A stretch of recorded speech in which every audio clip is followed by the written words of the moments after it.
The concept of forgeries versus authentic items is quite a complex one, and it goes deep into the human psyche. Take the Mona Lisa for example. There is one original Mona Lisa, probably the most famous painting in the world, held in the Louvre gallery. But there are probably hundreds of thousands of fake Mona Lisas in the world, primarily because the Mona Lisa is so valuable and so popular. And if you wanted a Mona Lisa on your wall, would you rather have the original or a forgery? And I think if you asked 100 people, they would probably say, well, the original. Maybe there'd be one or two that would, think for a minute and then go, is this a trick question? And then think of reasons why they might want the forgery.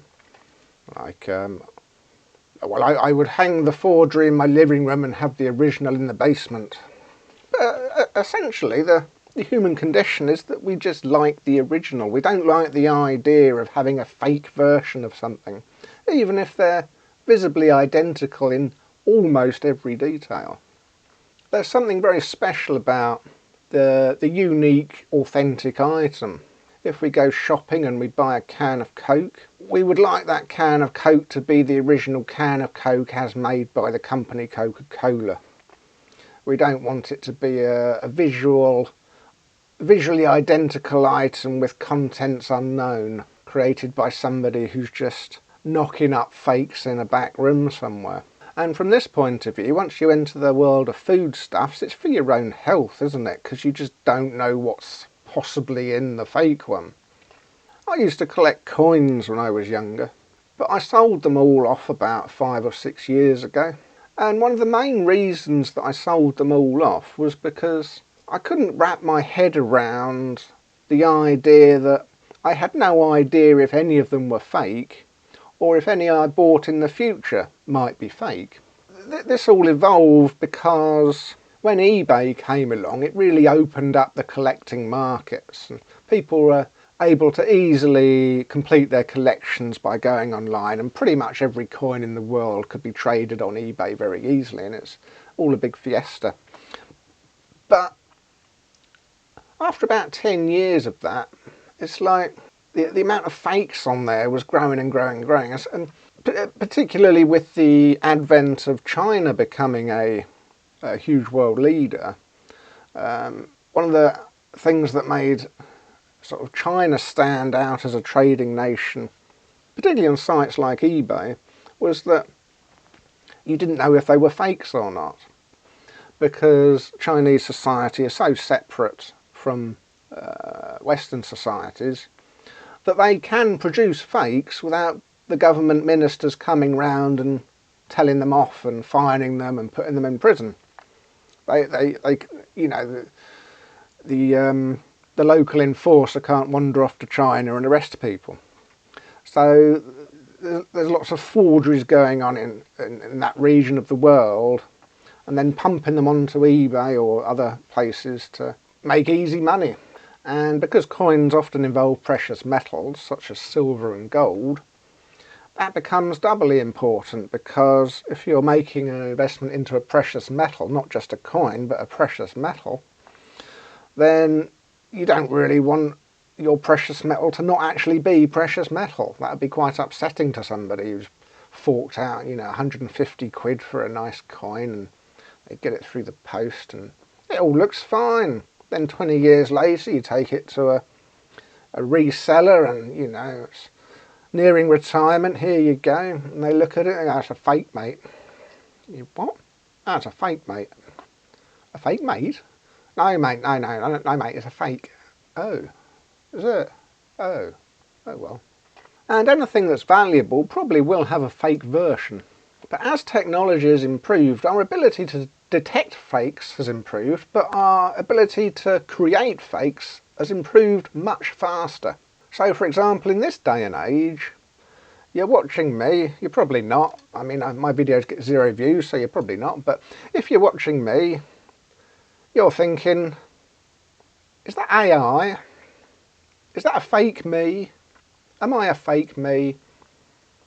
Am I doing some massive double triple here in that I'm making a video about forgeries and talking about the importance in human nature of authenticity, and just to be an arsehole, I've made an AI video of me discussing that. A fake me discussing authenticity. I mean, that's where we are now, in that it's becoming society's like the coins on eBay. Society generally is getting a bit more inundated with fakes every day. One of the most popular phrases in the recent American elections was the term fake news. The two parties were spending most of their time accusing the other of spreading fake news. And if they're both spreading fake news, what's the real news? And if nobody's getting real news, what are they even voting on? Do they even know? Do they even care? And it's getting harder and harder to tell if anything's fake or if anything's authentic. But then on top of that, you have the modern dilemma of actually getting to grips with this human desire for authenticity and saying, does it matter? If we enter a world of complete fakery, how does that matter? If you're watching this and you have any kind of vague interest in the bleeding word I'm saying, then does it matter whether I'm AI or not? Have you been entertained? Did you get from this video everything you were hoping to get from it? And if you were looking for nudes, I assume you're generally disappointed, obviously. But yes, any visual media, even your pornography, could just be fake. You could be watching pornography of people doing kinds of things that human beings can't physically do. But if it gets you off, if it gets you through the night, does it matter? Does it matter if part of my coin collection was or wasn't fake? I got enjoyment from it. I could be collecting fakes. I could enjoy collecting a series of fakes as long as the person who creates the fakes has generated the same concepts of scarcity for some and commonality for others and difference of condition grades and all that kind of thing. Would collecting fake currency be any different to collecting real currency? And of course, is currency even real? When you think that people use cryptocurrency, which is so named because it is fake, and they treat it as real money, what's the difference? And then of course some people argue that the government's money is fake money. They call it fiat money. And we've been operating on that for a long time and nobody seems to mind. But if we went back to a gold standard and currency was just precious metals, then they had fakes as well. And if people were passing around fake gold coins as real gold coins until somebody noticed, why would it matter? And this is a question I don't have the answer to, because I'm quite old now, and all this fakery has been magnifying in the last few years, and I wouldn't know. It's virgin territory, isn't it? People born into it, they're the ones that are going to have to get used to it, or the ones that will get used to it, probably quicker than the older people, that's probably for sure. But it's going to be a very interesting future where the human condition is going to be dominated by the concept of real versus fake. Almost every day and every decision you make and everything you look at is going to be viewed through the lens of, is it real or is it fake? Instead of that being something you would do occasionally with objects, it seems to be something we're going to be doing all of our lives for everything.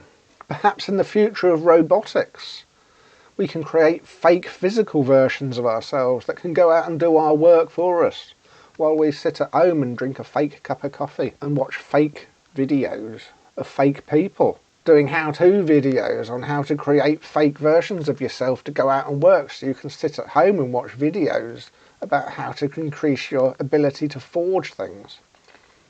I don't know, it's going to be quite a crazy future. Again, this is a video that doesn't really have any answers. It's very much a question video and having a little peek into the human psyche, the human condition, and just asking a few fun questions that probably display a bit of an uncertainty about the future, really. Expressing the taboos, and that taboo being uncertainty. Societies can only function with certainty. So expressing uncertainties is a destabilising factor. So this is a potentially disabling video because it asks and queries the notion of, are we sure this is the right way to go?